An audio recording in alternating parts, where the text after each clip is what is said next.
Hello everybody, welcome to Lord of the Reads.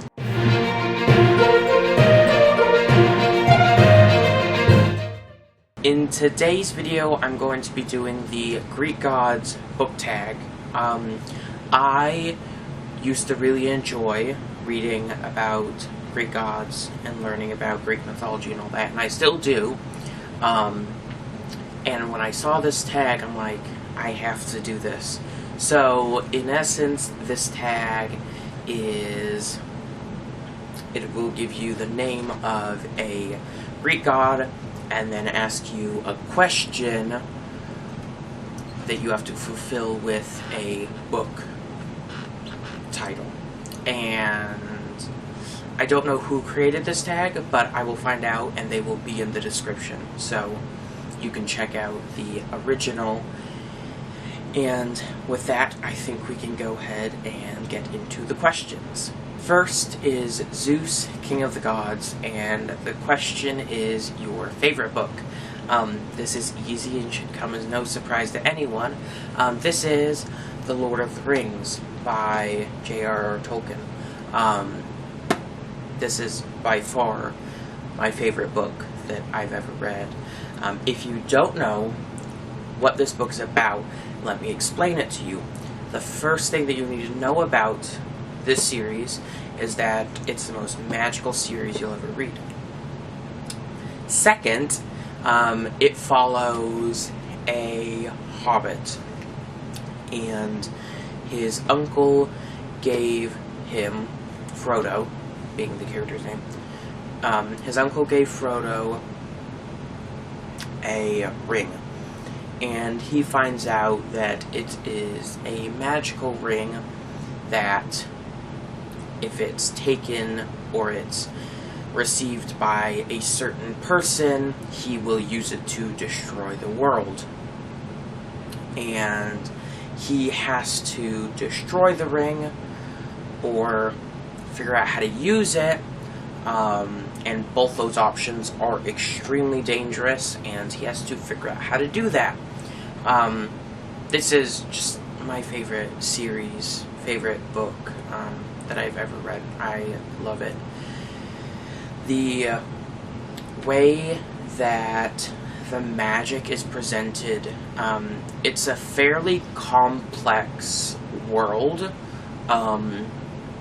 Like, there are lots of things that are thrown in here, or that are kind of on the background that you don't really think about, like The Hobbit, which is like the prequel, but I still kind of consider it in the same series type thing. In The Hobbit, you have, I believe it's a necromancer, and you have witches, and you have wizards, and you have men and elves and dwarves and goblins and orcs, and you have all kinds of like magical creatures, and it can be very difficult to keep them all straight. But the way that he makes it so simple and so enjoyable to read about, instead of getting really bogged down in all the magic, it's incredible, and it's the thing that makes this definitely my favorite book by far.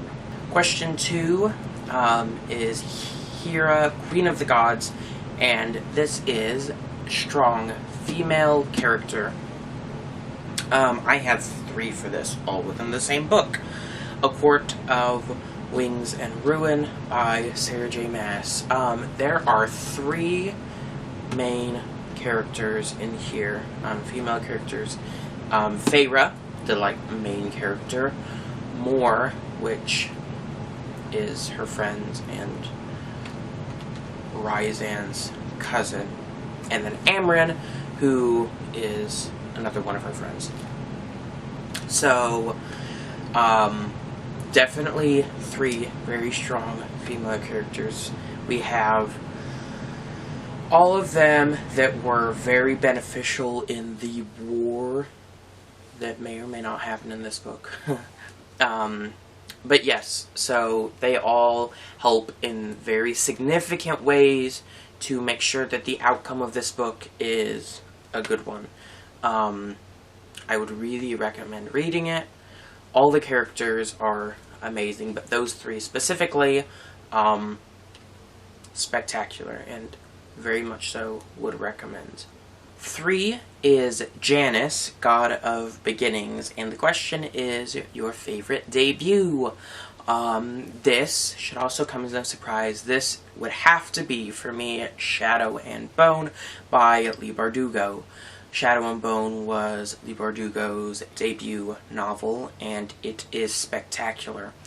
The series follows a girl named Alina, and in the world that this book is set in, people can use certain magical abilities. So some people can harness fire, some people can harness water, wind, electricity. And in this world, there's a thing called a fold, and it is a place of darkness, and evil things live in there. And it separates countries, and she has to cross it with a group of soldiers, because she's in the military, so she has to cross it with a group of soldiers to trade with that country. And while she's in the fold, she releases some dormant magic that she didn't know she had. So people think that she has this very rare ability that has not been had in a very long time by anyone. And for being a debut, this book was amazing, descriptive, just spectacular. And the way that, once again, the magic and the politics in this world would be very complicated, but they're just not. They're so simple to understand. And you get even more of the politics throughout the later books, and throughout the other series that are set in that world. You get a lot of the politics from them.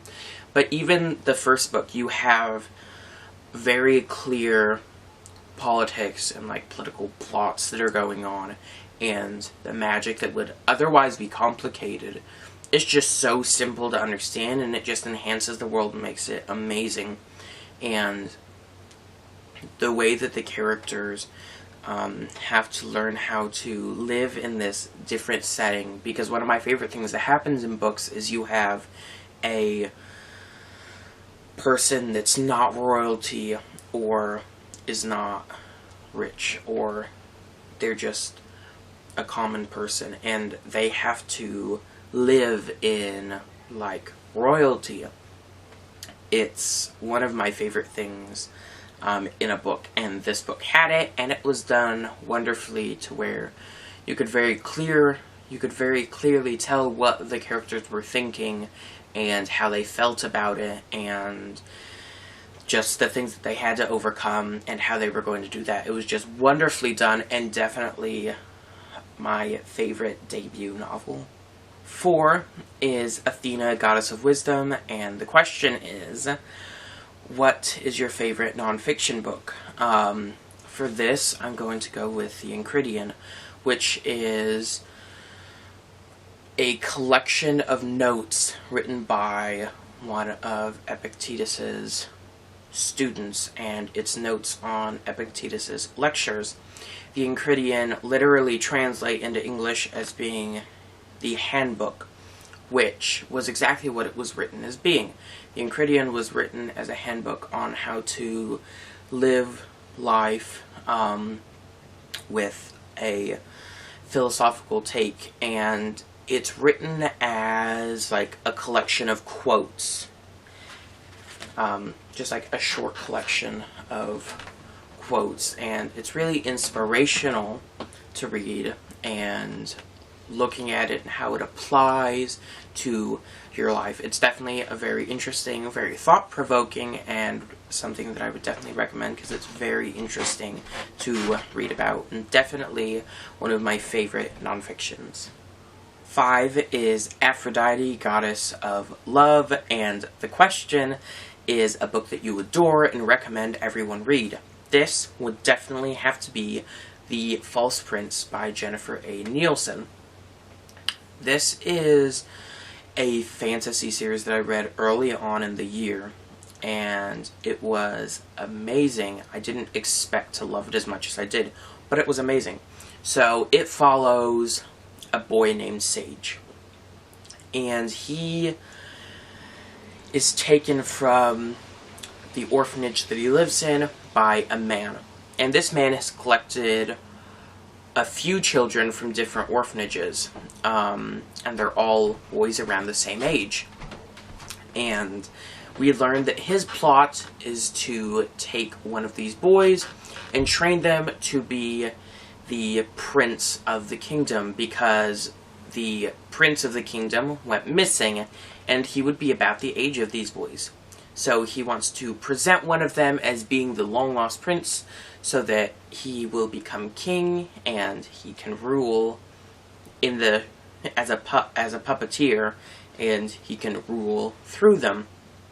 And this book has the biggest plot twist I've ever read in a book. If you've read it, you know. It's amazing, and it's something that I did not expect to happen at all. And the way that the other books build off of it, the next book is, I think, Shadow Throne, although that might be the third book. But the way that the other books build off of it, it is spectacular.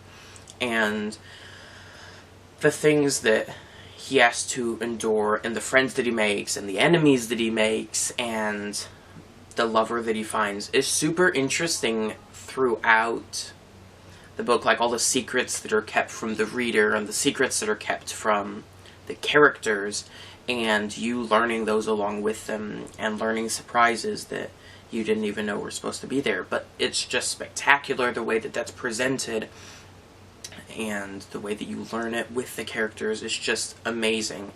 And it's set in a fictional world. There is no magic that has been presented yet. There are more books in the series that I've not read yet, but at this point I don't think there's any magic. But the world is really interesting, the kingdoms and the politics, which we get into more in the second and third book. Those have a lot of politics, which is really interesting because it has to do with a lot of preventing wars, and then actually fighting wars, and how that kind of builds off of the first book, and how you see the characters, like, coming into that and having to deal with that. It's really interesting. And I definitely cannot wait to get to the fourth book. I'm very excited for that, because apparently there's a gap between where we left off in the first three books and then the fourth book, because it was originally only supposed to be 3, but she came back later and expanded it, and there's a fourth and a fifth one out, and I can't wait to get to the fourth one, because I want to see what happens in that gap. It's supposed to be really interesting, and apparently a lot's happened since the first 3 books, so definitely can't wait for that. But yes, The False Prince is a book that I adore, and would recommend everyone read, because it's so good. 6 is Hades, God of the Underworld, and this question is an evil book that you wish didn't exist. I didn't really have an answer for this, because I've never rated a book below 3 stars. I just never have. I've never despised a book so much. So, the book that I'm choosing is not an evil book that I wish didn't exist, but it's a book that irritates me every time I look at it. And that would be Under the Green Hill by Laura L. Sullivan. This has become a joke at this point. This has been put on, like, 4, maybe 5 TBRs this year, and this is the book that keeps getting dropped off. And it just irritates me to look at it and know that I've picked it up so many times and have not read it. I have started it. I started it yesterday, actually, and I got 50 pages in. And I'm finding it to be a bit slow, because we haven't really seen any of the fantasy yet, so I'm sure that when we get into that it will be better, but this follows 4 children, more like 6, but it follows children who have to go to England to stay with their great-great-aunt and uncle because there's a feverish disease that is sweeping the United States, and their parents send them off to England because their great-great-aunt and uncle live out in the woods, and there's like very little chance that the feverish disease is going to reach them. So they have to go there. But they go on a 7th summer, and every 7th summer there's a fairy war that has to be fought with a human champion, and the oldest boy is picked to be the human champion that the fairies have to fight. And he doesn't want to, and none of the other children want him to go. But if he doesn't, then the fairies will end up, like, causing harm and destroying the world. So, he has to choose between saving himself or saving the rest of the world. And I love the idea of this book, and I want to love this book. And I think that once the pace picks up after the fantasy actually starts being put in, I think that I will enjoy it more, and I think it'll, you know, be a bit faster and a bit more interesting to read. But so far, I'm just finding it kind of slow. But hopefully once I read more, it will get better and faster. But yeah, this book just still irritates me every time I see it, because it reminds me of how many times I've tried to fit it into a monthly TBR and just have not read it. So, this book, an evil book. 7 is Poseidon, god of the sea and earthquakes, and the question is, a beautiful and groundbreaking book. Now, this is a really easy one. This would have to go to The Toll by Neal Shusterman. I read this in January, I believe, and it was spectacular. And it is definitely a beautiful and a groundbreaking book. The book is so thought-provoking. It follows 2 children, and we're set in our world, but in the future. And AI has taken over, but in a good way. So the cloud has turned into the thunderhead, and it has advanced us enough to where there's no natural death. And because of this, population is rising, and it needs to be kept down so that Earth can be sustainable for long enough for humans to live still. And in order to do that, they institute scythes. So they pretty much give certain people, a very select group of people, the ability to go and kill off other people to keep the population down. And I've said it before, but it's a very psychological and philosophical look into what happens when humans no longer have a time limit and there's nothing to actually make them productive, and just how lazy people get when there's no time limit on their lives. Which, it's very interesting to read about, but more than that, the plot and the characters are just amazing, well developed, plot twists everywhere, things that I didn't see, and things that surprised me, and things that were just amazing to read about. And The Toll especially, so many people said that they hated the ending, and that it made them not like the first 2 books, and so I went into the book very apprehensively, but The Toll was my favorite of the 3 books in the trilogy. So, the ending was spectacular to me. It was not where I was expecting the book to go, but I really liked it once I got to the ending. Like, it was very enjoyable to read about, and it was kind of sad, but it was good for the characters, and it was very amazing to read about, and just a very good book all around. But the thought-provoking aspect of that book makes it really beautiful and groundbreaking, and I would definitely recommend that you read the series, because it's so good. 8 is Apollo, god of the arts, and the question is a beautiful cover. I have 2 for this. It's a series. But that would have to be We Hunt the Flame and We Free the Stars. These covers are just so stunning, like the different color foiling over the different like specific colors, so like blue with gold foiling and like purplish, like maroonish with silver, and like the silhouette aspect, like, oh, these books are just gorgeous. The first book, I don't know anything about the plot besides the fact that it is supposed to be a mixture between the Arabian Nights, which I loved, and The Lord of the Rings, which is my favorite book of all time. So saying that it's kind of like a mixture of those two things just makes me want to read it. I know nothing of the plot. I just know that it's Lord of the Rings meets Arabian Nights, and I want to read it. But the covers, spectacular. Absolutely beautiful. 9 is Hypnos, God of Sleep, and the question is, a book so boring that you almost fell asleep while reading it. This would have to go to Graceling by Kristen Kishore. I read this, I actually finished it a few days ago, and I just could not. I did not enjoy it. This was my second 3-star of the month. I was reading it. It was the last day. The last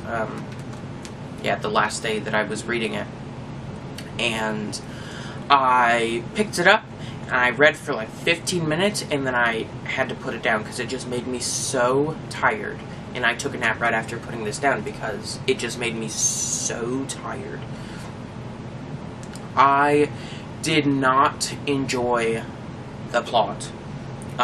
There did not even seem to be a plot, really. So within like the first 100 pages, the characters were doing things, but throughout that entire time I'm like, okay, but why are you doing these things? What is the point? Why is this significant to do? And then this is also a romance. So the book follows a girl named Katsa, and this book is set in a world where there are 7 kingdoms ruled by 7 kings, and this girl has a special ability.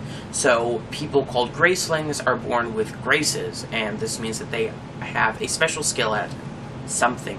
Hers is killing, so she grows up being the assassin for her king. And she meets a boy. The specifics of who he is would kind of spoil things that happened, but she meets a boy, and she promised herself that she would never marry, and she would never have children, and she starts to fall in love with this boy. And this is all set while the plot is, like, not happening. So, not only do we have a plot that I just could not follow, I didn't see the point of, but also the romance was kind of jarring, because we start off, she likes this boy, she hates this boy, she likes this boy, she loves this boy, she hates this boy. And there was no progression. I didn't understand why. It was just, she went to bed loving him, she wakes up hating him. Oh, and I couldn't. So, a long-winded explanation, and just because of the plot, that was the thing that made it kind of boring to me, was the plot. I will continue in the series because I hear that it gets better. So, even though I didn't absolutely hate this book, like, there were still some things about it that I liked. But there's so much that I just could not get through. And I definitely will pick up the next ones just because they're supposed to get better. So, I'm going to trust that that's the case. But, yeah, this would have to be a book that almost put me to sleep, because it did almost put me to sleep. So, yes. And last is Hermes, Messenger of the Gods, and this is a book that you sped through. This would definitely have to go to A Song of Wraiths and Ruin. So, this book follows a group of children. So you have 2 sisters and a brother, and they want to get into the city so that they can work to get money to free their parents, or is it their mother and grandmother, and they need to get into the city. But to get into the city, a little bit of magic had to be used, and the price of that magic was that the youngest sister had to be taken. So the first perspective that we follow is the brother, and he has to get his sister back, and the only way to do that is to complete a task, and the task is to kill the princess of the city, and the princess is the second perspective. And this was a phenomenal book that I sped through. I read it in 2 days. I read 50 pages the first day, and the other, like, 450 something the next day. And it was spectacular. Like, the humor in the book of the characters knowing that they need to harm each other, but they don't know who all the other characters are. And, like, the surprises and the irony and the way that the magic is like an undertone. It's more politics. There is still, like, magic throughout the book, but it's not super heavy as with most high fantasy. And the magic is more touched on at the very end of the book as, like, anticipation for the second book, which is coming out, I think, November of this year. So, the second book will be so interesting. It's one of my most anticipated releases, just because I think that we're going to get a lot more of the magic in that book, and we're going to get more explanation, and I'm hoping a lot more politics, because of the things that happened in the first book. The politics are not looking good. Things are not going well. So I really can't wait to see what happens in the second book, and how the politics and the magic, how that's all enhanced. And yeah, this is definitely a series that is one of my favorites, and the first book is one that I absolutely sped through, and that I loved, and that I would recommend everyone read. So that is the end of the Greek Gods book tag. This was a lot of fun to make. It really reminded me of when I, read a lot of Greek mythology. So, definitely really enjoyable, and I really hope that you enjoyed.